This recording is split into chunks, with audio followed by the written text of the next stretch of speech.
Medical and nurses सब। तो आज से हम स्टार्ट करेंगे HPSSB एम्स पटना और DAVR स्टाफ नर्स एग्ज़ाम के लिए जो सीरीज़ है वो यहाँ पर अब डेली आपको प्रोवाइड करवाई जाएगी। साथ ही एक वीडियो आपको जीके का भी प्रोवाइड करवाने की कोशिश की जाए, क्योंकि आपके अब जितने भी एग्ज़ाम हो रहे हैं उनमें जीके और करंट अफेयर मोस्टली एग्ज़ाम में आ रहा है। तो यहाँ पर जो भी क्वेश्चन है वो आपके लिए बहुत ही इंपॉर्टेंट और फ्रेश क्वेश्चन है जो आपके एग्ज़ाम में बहुत ही हेल्पफुल रहेंगे। एम्स पटना का यदि आप लोग फर्स्ट टाइम एग्ज़ाम देने वाले हैं तो मैं बता दूं, चैनल पर ऑलरेडी एक एम्स पटना का वीडियो है जो ऑफिशियल आंसर की है अपलोडेड है, आप प्लीज़ उसको एक बार ज़रूर चेक कर लें। सेकंड थिंग, UPNHM की चारों आंसर की मेरे पास थी तो मैंने वो पूरी अपलोड कर दी हैं। यदि किसी के पास 11 दिसंबर की फर्स्ट शिफ्ट के अलावा कोई और आंसर की हो तो प्लीज़ मेरे व्हाट्सएप नंबर पर ज़रूर सेंड कीजिए ताकि वो भी आप तक पहुंचाई जा सके। और आज ही इवनिंग में आपको DMER का ऑफिशियल जो पेपर है वो अपलोड किया जाएगा, जिससे आपको एक आइडिया हो जाए कि आपका पेपर किस टाइप का आता है। HPSSB की अभी एग्ज़ाम डेट नहीं आई है बट पेपर ऑलरेडी अपलोडेड है। कोशिश की जा रही है कि आपको पूरे previous year paper solve format में एज एन PDF फॉर्मेट में प्रोवाइड करवाया जाए विदिन 1 और 2 डेज़ में, तो वो भी हो जाएगा। तो आज से सीरीज़ रहेगी, इसमें एक क्वेश्चन आपके लिए दिया जाएगा, इसका आंसर आप लोग प्लीज़ कमेंट बॉक्स में ज़रूर देना। तो यहाँ पर जो क्वेश्चन है वो बहुत ही अच्छे और इम्पोर्टेंट क्वेश्चन है, तो एंड तक जरूर बने रहें। तो यहाँ पर क्वेश्चन नंबर फर्स्ट है, the preterm infants elbow may easily brought across the chest with no resistance. तो जो प्रीटर्म इन्फेंट है, प्रीटर्म जो इन्फेंट है जो 37 वीक्स जेस्टेशनल पीरियड के पहले डिलीवर हो जाते हैं बेबीज, तो किस में आते हैं? प्रीटर्म इन्फेंट में। तो यहाँ पर कहा है कि प्रीटर्म इन्फेंट है उसकी एल्बो यदि आप फोल्ड करते हैं तो वो चेस्ट तक इजीली आ जाएगी, वहाँ पर उसकी एल्बो के यहाँ पर उसको कोई भी रेसिस्टेंस नहीं होगा। ऑप्शन में है सनसेट साइन है, टॉनिक नेक रिफ्लेक्स है, स्कार्प साइन है या फिर ग्रेस्प रिफ्लेक्स है। क्वेश्चन अभी रिसेंट में एग्जाम में भी आया था। तो प्रीटर्म इन्फेंट की जो एल्बो है इजीली चेस्ट तक आ जाएगी बिना किसी रेसिस्टेंस के, तो ये कौन सा साइन है? Scarf sign. ये देखिए यहाँ पर जो प्रीटर्म इन्फेंट होते हैं उनकी आप यदि एल्बो को क्या करते हैं, टर्न करने की कोशिश करते हैं तो यहाँ पे चेस्ट तक बहुत ही इजीली आ जाएंगे, ना तो बच्चे में किसी भी तरीके का रेसिस्टेंस देखने को मिलेगा, कुछ भी नहीं होगा। तो ये क्या है? इस साइन को क्या कहा जाता है? Scarf sign. एक क्वेश्चन अभी एग्जाम में आया था इसलिए यहाँ पर विथ इमेज के आपको बताया है। हो सकता है कि आपको यदि इनकेस इमेज बेस्ड क्वेश्चन आता है किसी भी एग्जाम में तो आपको इस तरीके से इमेज दी जाएगी और पूछा जाएगा कि ये कौन सा साइन है, तो ये कौन सा साइन है? तो यह है स्कार्फ साइन। नेक्स्ट क्वेश्चन की तरफ मूव करेंगे हम। नेक्स्ट क्वेश्चन है, the Wellington trophy is related to which game or sports. तो वेलिंगटन ट्रॉफी किस गेम या फिर स्पोर्ट्स से रिलेट करती है? ऑप्शन में था हॉर्स रेसिंग, रोइंग, बास्केटबॉल या फिर कार रेसिंग। तो जो वेलिंगटन ट्रॉफी है एक इससे रिलेट करती है, तो ये रिलेट करती है रोइंग से, नौकायान टाइप कुछ होता है उससे वेलिंगटन ट्रॉफी रिलेट करती है। नेक्स्ट है यहाँ पर, which cranial nerve is responsible for the sense of smell. तो सेंस ऑफ स्मेल सूंघने के लिए कौन सी क्रेनियल नर्व है जो कि रिस्पॉन्सिबल होती है? तो यहाँ पर ऑप्शन में है ऑप्टिक, ऑल्फैक्ट्री, वेस्टिबोकोक्लियर, ऑक्यूलोमोटर। सूंघने के लिए रिस्पॉन्सिबल है तो टोटल जो 12 पेयर ऑफ क्रेनियल नर्व होती हैं एग्जाम में जरूर आती हैं कि कौन सी लॉन्गेस्ट है, कौन सी स्मॉलेस्ट है, या फिर कौन सी क्रेनियल नर्व है जो पूरी बॉडी में सबसे ज़्यादा जगह तक फैलती है, या फिर सुनने के लिए, सूंघने के लिए, टेस्ट के लिए कौन सी क्रेनियल नर्व रिस्पॉन्सिबल है। तो यहाँ पर कहा है कि सेंस ऑफ स्मेल, तो सेंस ऑफ स्मेल के लिए जो क्रेनियल नर्व रिस्पॉन्सिबल है वो इनमें से कौन सी है? तो ऑप्शन में ऑप्टिक, ऑल्फैक्ट्री, वेस्टिबोकोक्लियर या फिर ऑक्यूलोमोटर। फिर यहाँ पर जो क्रेनियल नर्व है इनको किस मेडिसिन के कारण इसमें कौन सा अफेक्ट होता है, तो ये भी आपको एग्जाम में आ सकता है। तो ये आपको बेसिक से क्वेश्चन है जो आपको याद रखने हैं। तो total 12 pair of cranial nerve होती हैं, तो उनमें से सेंस ऑफ स्मेल के लिए रिस्पॉन्सिबल कौन सी है? ऑल्फैक्ट्री, जो कि फर्स्ट नंबर की क्रेनियल नर्व है, ये चीज़ याद रखना है आपको। फर्स्ट क्रेनियल नर्व कौन सी है? ऑल्फैक्ट्री, और जो सेंस ऑफ स्मेल के लिए रिस्पॉन्सिबल है। ऑप्टिक, विजुअल एक्टिविटी के लिए, देखने के लिए आंखों में कौन सी जो नर्व रहेगी वो है ऑप्टिक नर्व, जो कि सेकंड नंबर की क्रेनियल नर्व है।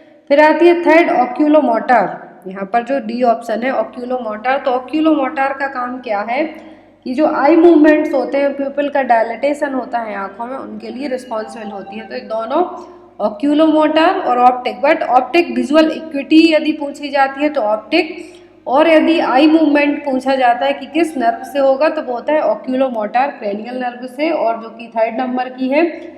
4th पर आती है ट्रोक्लियर, जो कि वर्टिकल आई मूवमेंट के लिए रिस्पॉन्सिबल है। 5th ट्राइजेमिनल, जो कि फेशियल सेंसेशन और फेशियल एक्सप्रेशन के लिए रिस्पॉन्सिबल होती है।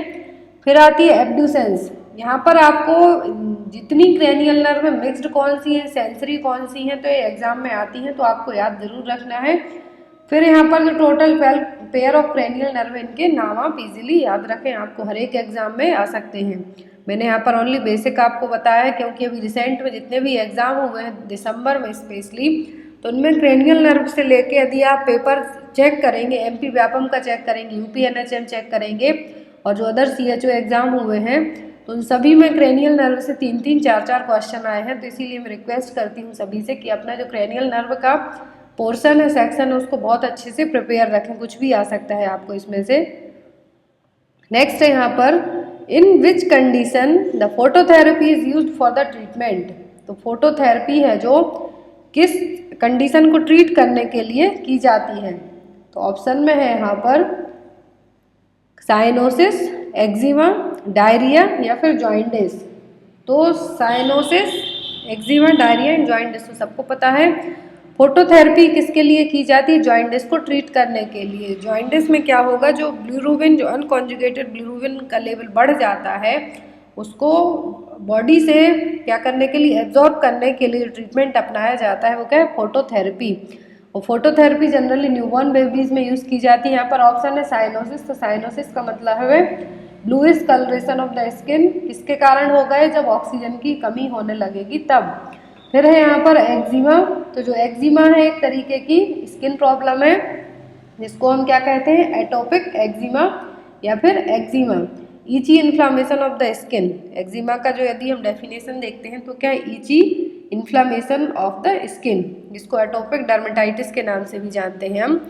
नेक्स्ट है यहाँ पर near sightedness is also known as.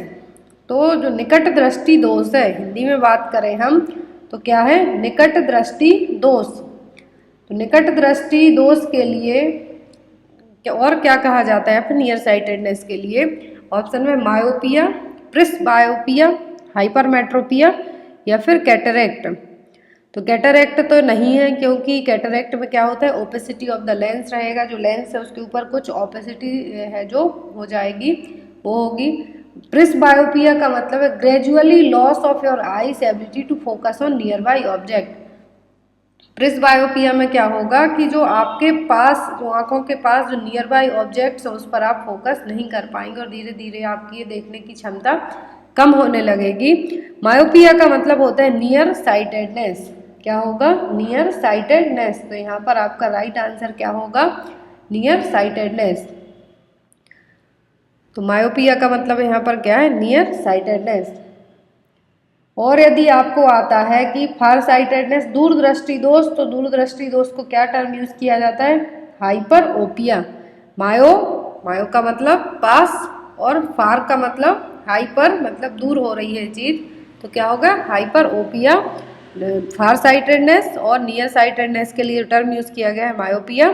प्रिस्बायोपिया में जो आपके पास जो नियर बाई ऑब्जेक्ट होगा उस पर आप कंसंट्रेट नहीं कर पाएंगे और आपकी देखने की क्षमता धीरे धीरे कम होती जाएगी। और जो यहाँ पर कैटरेक्ट है, इसमें क्या होगा, लेंस के ऊपर ओपेसिटी छाएगी। नेक्स्ट है यहाँ पर which among the following products are non biodegradable. दो टाइप के प्रोडक्ट होते हैं, बायोडिग्रेडेबल और दूसरे होते हैं नॉन बायोडिग्रेडेबल। तो बायोडिग्रेडेबल क्या होंगे, यदि आप उनको जमीन के अंदर कुछ टाइम के लिए गड्ढा खोद के उसमें डाल देते हैं तो वो क्या हो जाएंगे, अपने आप उनका धीरे धीरे वो सड़ गल के मिक्स हो जाएंगे, खाद टाइप से बन जाएगा। बट जो नॉन बायोडिग्रेडेबल ऑब्जेक्ट्स होंगे, प्रोडक्ट्स होंगे, उनको आप यदि 100 साल के लिए भी ज़मीन के अंदर गड्ढा खोद के रख दें, उसको कवर भी कर दें, बट 100 साल बाद भी देखेंगे तब भी वो सेम रहेंगे। तो यहाँ पर कहा है कि नॉन बायोडिग्रेडेबल सब्सटेंस कौन सा है, तो ऑप्शन में था food wastage, dead animals, polythene bags या फिर पेपर। तो यहाँ पर जो बायोडिग्रेडेबल दो टाइप के यहाँ पर जो हम ये क्वेश्चन है जो आपका कम्युनिटी हेल्थ नर्सिंग से लिया गया है। तो यहाँ पर बायोडिग्रेडेबल और जो कंपोस्टेबल दोनों सेम कैटेगरी में आ जाते हैं, बट जो नॉन बायोडिग्रेडेबल है क्या है, ये कितना भी आप कुछ कर लो उसका कुछ नहीं होगा। तो वो क्या है, पॉलीथीन बैग्स। यदि आप किसी पॉलीथीन को बरसाती को ज़मीन के अंदर कितने भी टाइम के लिए रख दें, बट वो सेम आप 10 साल बाद 20 साल बाद गड्ढा खोद के बाहर निकालते हैं तो वो सेम रहेगी।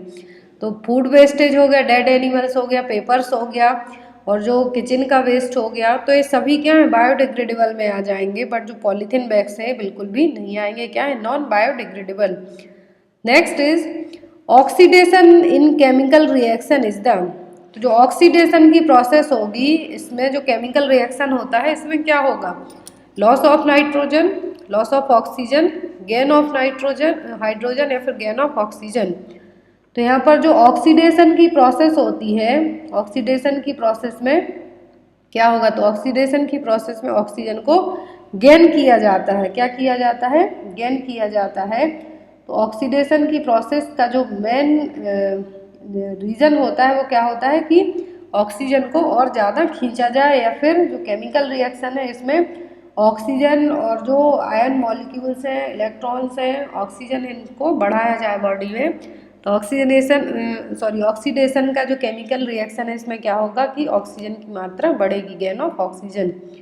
Next is which one of the following is the duration of first 5 year plan. तो पंचवर्षीय योजनाएं, जो 5 ईयर प्लान्स हैं यहाँ पर, तो 5 ईयर प्लान में टोटल 12 पंचवर्षीय योजनाएं रही हैं। उसके बाद नीति आयोग आ गया था, तो उसके बाद पंचवर्षीय योजनाएं स्टॉप हो गई थी। तो यहाँ पर जो पंचवर्षीय योजनाएं हैं, तो यहाँ पे कहा है कि फर्स्ट 5 ईयर प्लान, पहली पंचवर्षीय योजना कब आई थी।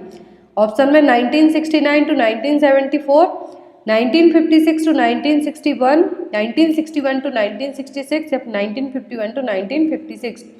तो फर्स्ट 5 ईयर प्लान आया था 1951 टू 1956 में। कब आया था, 1951 से 1956 में। अब जो 12 पंचवर्षीय योजनाएं रही हैं, तो उसके बाद आपको ये भी याद रखना है कि नीति आयोग किसके बाद आया था, तो नीति आयोग आया था जब पंचवर्षीय योजना को स्टॉप कर दिया गया था। तो पहली पंचवर्षीय योजना थी फर्स्ट 5 ईयर प्लान कब था, 1951 टू 1956। फिर सेकेंड था 56 टू 61, 1956 टू 1961। थर्ड था 1961 टू 1966। तो यहाँ पर 3 योजनाएं तो आपकी यहाँ पर ऐसे ही 4 योजनाएं जो क्लियर हो जाती हैं कि पहली थी 1951 से 1956 तक, दूसरी थी 1956 से 1961 तक, तीसरी थी 1961 से 1966 तक। फिर चौथे नंबर की जो योजना थी वो थी 1966 टू यहाँ पर जो फोर्थ थी वो 1969 टू 1974 में आई थी, जो यहाँ पर ए ऑप्शन में दिया हुआ है। और जो बीच का 1966 से 1969 तक का टाइम रहा, 3 एनुअल प्लान रहा। जैसा कि अभी आप देख सकते हैं कि जो पहले से जो जितने भी चुनाव हुए थे, तो कहा जाता था कि जो 5 साल तक के लिए आपके चुनाव होते हैं, यदि कोई भी सरपंच बनता है या कुछ भी ऐसे गांव लेवल पर जो भी योजनाएं आती हैं उनके लिए, बट यहाँ पर 2-3 साल से एक्सटेंड होते जा रहा है। तो इसीलिए यहाँ पर जब जो थर्ड पंचवर्षीय योजना आई थी 3, इसमें कुछ टाइम तक फोर्थ के लिए नहीं लाया गया, तो यहाँ पर 3 एनुअल प्लान रख दिया गया था 1966 से 1969 तक। छठवें नंबर की थी 80 से 85 तक, 18 टू 85 तक, 7th 85 टू 19, फिर 92 2 साल के लिए। 7वें के बाद जो 8वें का प्लान है, आप यहाँ पर इस कैलकुलेशन से याद ना रखें, क्योंकि यहाँ पर 3 से 4 जगह कुछ चेंजेस लाए गए कि 3 एनुअल प्लान रख दिया गया। फिर यहाँ पर कहा गया कि जो 7th के बाद जो 8th नंबर की योजना थी, तो यहाँ पर 7th एनुअल प्लान रख दिया गया 2 साल के लिए। तो इस तरीके से पूरी पंचवर्षीय योजना को याद रखें, कौन सी पंचवर्षीय योजना में क्या काम हुए हैं, क्या प्रोग्राम्स आए हैं, वो भी एग्जाम में आते हैं। Next is which type of family comes under the male head of the family possessing all powers. किस टाइप की फैमिली में जो एक मेल हेड होगा, जिसके पास पूरी फैमिली के लिए कंट्रोल करने की क्षमता होगी। कंट्रोल करने का मतलब है कि उसके ऑर्डर सभी फॉलो करेंगे। ऑप्शन में न्यूक्लियर, मैट्रियार्चियल, जॉइंट फैमिली, या फिर पैट्रियार्चियल फैमिली। तो यहाँ पर पैट्रियार्चल फैमिली का मतलब है जो कि पैटर्नल फैमिली होंगी। मैट्रियार्चिकल का मतलब होगा मैटरनल फैमिलीज होंगी। तो यहाँ पर कहा है कि एक मेल हेड के पास, तो इस टाइप की एक किसके पास होती है, तो ये होती है जनरली जॉइंट फैमिली में। तो यहाँ पर इसका आंसर टाइप नहीं हो पाए, बट आप याद रखें कि किसमें होगा, जॉइंट फैमिली में। Next is the couple who are married in the reproductive age is known as. तो ऐसे कपल जिनकी शादी रिप्रोडक्टिव एज में कर दी जाती है वो क्या कहलाएंगे, focused couple, unfocused couple, non eligible couple या फिर एलिजिबल कपल। तो जो कपल है जिनकी शादी रिप्रोडक्टिव एज में की जाती है वो क्या कहलाते हैं, एलिजिबल कपल। और एलिजिबल कपल की जब बात हो रही है तो एलिजिबल कपल से आपको एग्जाम में कॉन्ट्रासेप्टिव मेथड जरूर पूछी जाती है। एलिजिबल कपल की एज है जो क्या मानी जाती है इंडिया में, तो जो एलिजिबल कपल की एज मानी जाती है इंडिया में वो मानी जाती है 15 साल से लेके 45 साल तक के एज ग्रुप के जो लोग हैं वो किस में आ जाते हैं, एलिजिबल कपल में। तो यहाँ पर आपको ये चीज़ याद रखना है कि 15 to 45 ईयर या फिर 15 से 45 और 44 साल तक की एज ग्रुप है, इसको चाइल्ड बियरिंग एज भी कहा जाता है। एलिजिबल कपल और चाइल्ड बियरिंग एज जो कि 15 से 45 साल और 15 से 44 मोस्टली बुक्स में आपको 15 to 45 मिलेगा, बट कहीं कहीं आपको 44 तक भी मिलेगा, क्योंकि आफ्टर 45 से मेनोपॉज स्टार्ट हो जाता है। मेनोपॉज में क्या होगा कि मेंस्ट्रुअल साइकिल स्टॉप हो जाती है, इसीलिए रिप्रोडक्टिव एज का दूसरा नाम क्या है यहाँ पर, चाइल्ड बियरिंग एज। याद रखना है आपको, चाइल्ड बियरिंग एज और एलिजिबल कपल किस कैटेगरी में आएंगे, रिप्रोडक्टिव एज और चाइल्ड बियरिंग एज में, जो कि 15 से 44 साल तक के एज ग्रुप के होंगे। Next is which principle of management states that the employ should receive order only from superior. तो मैनेजमेंट का कौन सा प्रिंसिपल है जो ये चीज़ निर्धारित करेगा कि आपका जो सुपीरियर है, मान लीजिए कि आप एम्प्लॉय हैं, आपका बॉस है जो आपको ऑर्डर देगा, मतलब कि वो सुपीरियर लेवल पर हो गया, तो सुपीरियर से जो नीचे की तरफ जितने भी लोग काम करते हैं उनको ऑर्डर दिया जाता है, तो ये किस टाइप का ऑर्डर होगा, comprehension, unity of command, free range direction या फिर एफिशिएंसी ऑफ डायरेक्शन। तो employ should receive order only from superior. यहाँ पर क्वेश्चन है कि मैनेजमेंट का ऐसा प्रिंसिपल जिसमें एम्प्लॉय ओनली अपने सुपीरियर का ऑर्डर ही फॉलो करेंगे, रिसीव करेंगे, तो क्या, यूनिटी ऑफ कमांड। नेक्स्ट है यहाँ पर the most common type of stone that occur in nephrolithiasis. तो नेफ्रोलिथियासिस में किस टाइप के स्टोन है जो देखने को मिलेंगे। तो नेफ्रोलिथियासिस का मतलब क्या होता है, किडनी स्टोन। क्या है, किडनी स्टोन। जब a small hard deposit that forms in the kidney and is often painful when passed। तो जनरली किडनी में जो स्टोन होते हैं वो किस टाइप के होंगे, स्ट्रोटिव, कैल्शियम, यूरिक एसिड या फिर सिस्टीन स्टोन। तो नेफ्रोलिथियासिस का मतलब आपको पता होना चाहिए क्या है, किडनी स्टोन। जो किडनी स्टोन है यहाँ पर क्या है, नेफ्रोलिथियासिस जनरली कैल्शियम ऑक्सलेट के होते हैं, तो यहाँ पर ऑप्शन में क्या है, कैल्शियम स्टोन, तो हम इसको मार्क कर सकते हैं। नेफ्रोलिथियासिस की सिचुएशन में क्या होगा, जब स्टोन पास होंगे किडनी से, जो यूरिनरी ट्रैक्ट है वहाँ से पास होंगे, तो पेन होगा और किसी भी तरीके का परमानेंट डैमेज तो क्रिएट नहीं करेंगे, बट पेन होगा, आपको फीवर भी आ सकता है। तब आपको नेफ्रोलिथियासिस का मैनेजमेंट भी एग्जाम में आता है कि आप यदि कोई नेफ्रोलिथियासिस किडनी स्टोन का पेशेंट आपके पास आता है तो आप उसमें सबसे पहले क्या मैनेज करेंगे। तो जब भी आपको इस टाइप का क्वेश्चन आता है तो आपको पेन मैनेजमेंट को फर्स्ट प्रायोरिटी देनी है, देन आफ्टर अदर थिंग्स को। तो मैं यहाँ पर कुछ चीज़ें ऐसी हैं जो लिखी हुई नहीं है, आपको स्क्रीन पर नहीं दिख रही हैं, बट फिर भी आपको बताते जा रही हूँ, तो आप प्लीज़ उनको याद रखें। नेफ्रोलिथियासिस का मतलब क्या है, किडनी स्टोन, और मेनली किस टाइप के होते हैं, कैल्शियम स्टोन। फिर इसके और टाइप भी होते हैं, वो कई बार बता चुके हैं, तो नेक्स्ट वीडियो में आपको फिर से नेफ्रोलिथियासिस में जो किडनी स्टोन और नेफ्रोलिथियासिस है जो कैल्शियम स्टोन किस कैटेगरी के हो सकते हैं वो आपको नेक्स्ट वीडियो में बता दिया जाएगा। नेक्स्ट है यहाँ पर the term MRSA in bacteriology stand for. तो टर्म है MRSA, इसका मतलब क्या है, ऑप्शन में methicillin reactive staphylococcus aureus, multi drug resistance staphylococcus aureus, methicillin resistant streptococcus aggregans या फिर मेथिसिलिन रेसिस्टेंट स्टेफाइलोकोकस ऑरियस। तो यहाँ पर MRSA, जो MRSA बर्ड है, यहाँ पर MRSA बर्ड का मतलब यहाँ पर क्या है, तो यहाँ पर जो MRSA वर्ड इसका मतलब होता है मेथिसिलिन रेसिस्टेंट स्टेफाइलोकोकस ओरियस। तो कुछ बैक्टीरिया ऐसे होते हैं जो कि क्या कहलाते हैं, मेथिसिलिन रेसिस्टेंट स्टेफाइलोकोकस ओरियस। इनको ऐसा क्यों कहा जाता है, क्योंकि ये कुछ एंटीबायोटिक्स के प्रति रेसिस्टेंस होते हैं, मतलब आप कोई भी एंटीबायोटिक्स खा लो उन पर कुछ भी असर नहीं करेगा।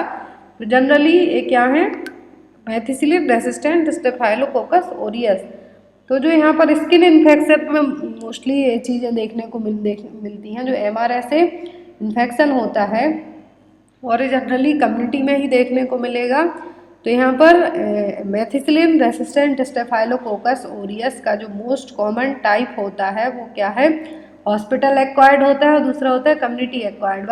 बट इनके अलग अलग एग्जाम्पल भी होते हैं। फिर तो आपको दो चीज़ें याद रखनी, दो टाइप के होते हैं, एक तो हॉस्पिटल से मिला हुआ हो सकता है या फिर आपको दूसरा कम्युनिटी से, और full form methicillin resistant staphylococcus Orius. इनको ऐसा इसलिए कहा जाता है क्योंकि कुछ बैक्टीरिया ऐसे होते हैं जो कि एंटीबायोटिक, जो MRSA बैक्टीरिया है कुछ एंटीबायोटिक के प्रति रेसिस्टेंस होगा, मतलब कि इस पर यदि किसी को इन्फेक्शन होता है MRSA का तो इन पर कुछ टाइप के एंटीबायोटिक हैं जो रेसिस्टेंस होंगे, असर ही नहीं करेंगे।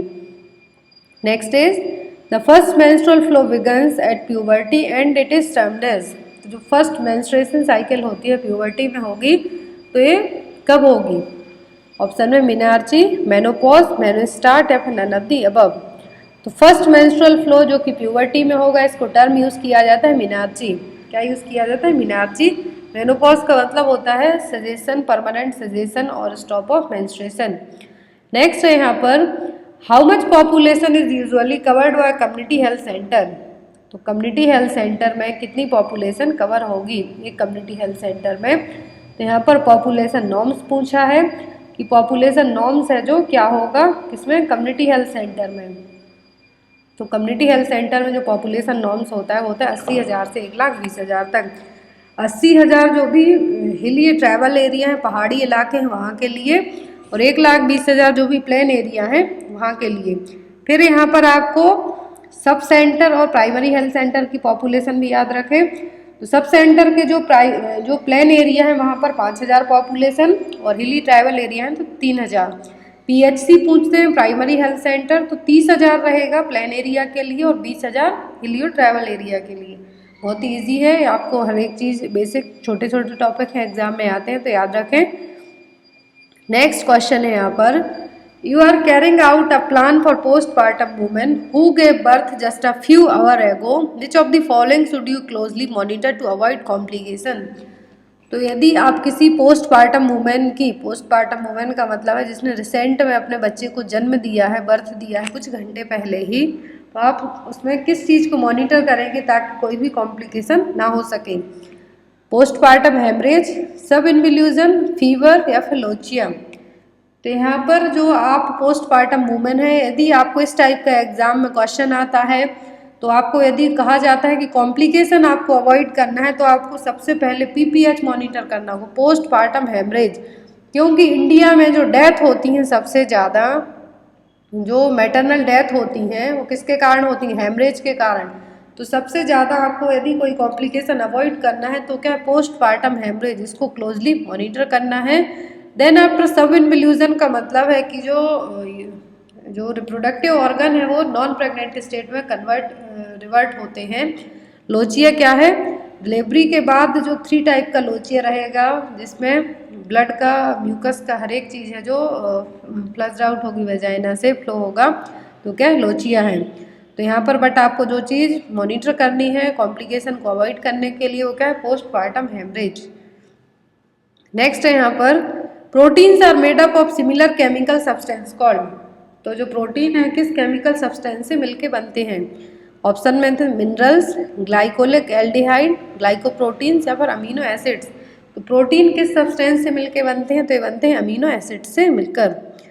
नेक्स्ट इज, और अमीनो एसिड को ही प्रोटीन की रचनात्मक इकाई भी कहा जाता है, जो यहाँ पर आपको एग्जाम में आ सकता है कि प्रोटीन का जो टूटना फूटना होगा क्या बनेगा? अमीनो एसिड, और इसी से प्रोटीन भी बनता है। Next is when an individual comes in contact with an infected person and isolated for the duration of incubation period it is referred as. यदि कोई पर्सन किसी इन्फेक्टेड पर्सन के कॉन्टैक्ट, कोई हेल्दी पर्सन किसी infected person के contact में आ जाता है एंड देन आफ्टर वो अपने आप को आइसोलेट कर लेता है, जब तक इंक्यूबेशन पीरियड का मतलब है जब तक जो फर्स्ट साइन सिम्टम शो होने का ड्यूरेशन होता है वो ना दिख जाए, तो वो टाइम पीरियड क्या कहलाता है? Medical isolation, contact isolation, detention या फिर क्वारंटाइन। तो जब कोई हेल्दी पर्सन किसी इन्फेक्टेड पर्सन के कांटेक्ट में आता है तो वो अपने आप को क्या कर लेता है? क्वारंटाइन कर लेता है। क्यों? कब तक के लिए? जब तक इंक्यूबेशन पीरियड, मतलब कि उसकी बॉडी कोई साइन सिम्टम तो शो नहीं कर रही है। ऐसा जरूरी नहीं कि आपको इन्फेक्शन हो, बट उतने टाइम के लिए आप अपने आप को दूसरों से अलग रख लेते हैं। आप हेल्दी हैं, आपको इन्फेक्शन नहीं हुआ बट फिर भी आपको डाउट है, तो सिचुएशन क्या कहलाती है? क्वारंटाइन। नेक्स्ट क्वेश्चन आपके लिए, इसका आंसर आप लोग कमेंट बॉक्स में जरूर देना। क्वेश्चन है KMC should be provided by mother for at least how many hour in one sitting. तो कंगारू मदर केयर है जो हाइपोथर्मिया प्रिवेंट करने के लिए बेबी में दी जाती है। तो यहाँ पर KMC यदि मदर एक बार बैठती है तो बच्चे को कितनी देर तक के लिए देगी? 1 आवर के लिए, 2 आवर के लिए, 3 आवर के लिए या फिर 1.6 आवर के लिए? तो इसका आंसर आप लोग कमेंट बॉक्स में जरूर देना। नेक्स्ट वीडियो आज ही होगा जिसमें आपको GK और जो रिमेनिंग कुछ क्वेश्चन रहेंगे वो होंगे, और DMER का आपको पेपर भी सॉल्व करवाया जाएगा आज ही। जिनने अभी तक UP NHM की चारों आंसर की नहीं देखी वो लोग प्लीज़ चेक कर लीजिए। MP व्यापम की एक अपलोड कर दी गई है, एक और जो बची हुई है वो कल अपलोड कर दी जाएगी। Thank you for watching.